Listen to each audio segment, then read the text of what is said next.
Hey guys, this is Kai from WCC, and today we're going to take a look at the Bermuda Highlander deck, which is the fun deck out of everything that is released from the Bermuda set. Now, I've put this deck into two sections because there's just a crazy amount of cards. The left section is the good cards, and the right section is the fillers that you're just putting into fill-up spots, with the exception of the grade 4s and the trigger lineup. So I'll talk about why we've put these cards in the deck, and then I'll talk about how the deck is played and why you would want to play it. Now, let's start with the grade 3s. Running every single melody grade 3, simply because they're melody. Some of these cards aren't as good as they were before, like Caro can't Persona Search herself, and you're running Cannon, which is just Cannon. It's not that good, although the Soul Charge is slightly more relevant in this day and age. Surprisingly, Serena is okay. Counterblast 3 to salvage 2 melody is not bad in this format because you only have 5 melodies. So, and you don't actually use that much Counterblast with this deck, so even getting 2 back is fine against your retired decks. The other filler grade 3 we're playing is the TD grade 3, Farfel. She's there because she gets fat, she gets advantage.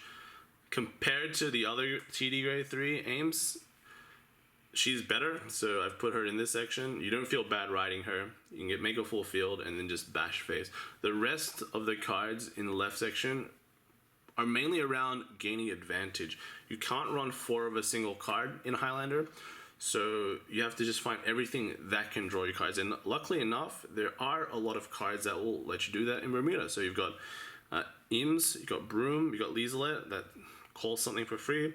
You've got Steza, you've got Sure, that will search you a melody, and then you've got Thoria and Isabella, and these kind of either gain you an advantage or let you draw a card that will replace itself. The other cards that don't plus are Syrah and Proct. These are there because they gain power, and their power is not limited to your turn. They work on your opponent's turn too. So if you play a Syrah early at grade 2 and they're only at grade 1, that will just wail away at them. And they're going to have a hard time getting rid of that, simply because you'll be 18k. The other card that I haven't talked about yet is Emmy and Pattery. Pattery is there for the finisher. If you have lots of soul, lots of counterblast left over, just spam it and then finish them off in their turn.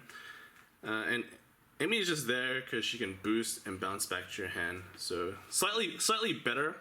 Yeah, Aurora as well. She can filter your hand. And Shera, your opponent is definitely going to guard with more than 2 cards at a certain point in time, so she just gets fat too. With these filler cards, one thing to note is Est, the grade 4 searcher. The reason why I don't run her is because you have to discard 2 grade 3s to search a grade 4. So I don't like discarding cards in this deck because they can all be used to do something, and you only have a one-off of them. Furthermore, there's only 1 copy of that in the deck, so it's not actually consistent to get that and get a grade 4. You'll more likely just naturally draw into your grade 4s. You notice that I'm running 1 extra Inezca.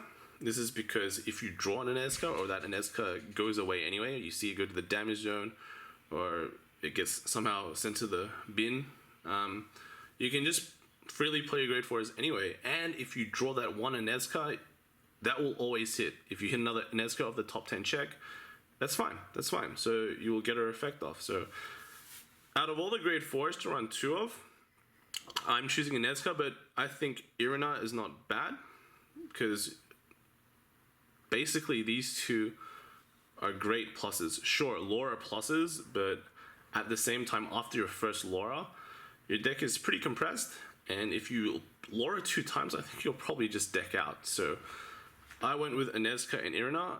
Inezca, that one, I'm running the extra copy because she replaces herself with her Protect, but the X-Soul Circle she gains as well is very useful against the Protect matchup. Getting 1 will just put on that pressure.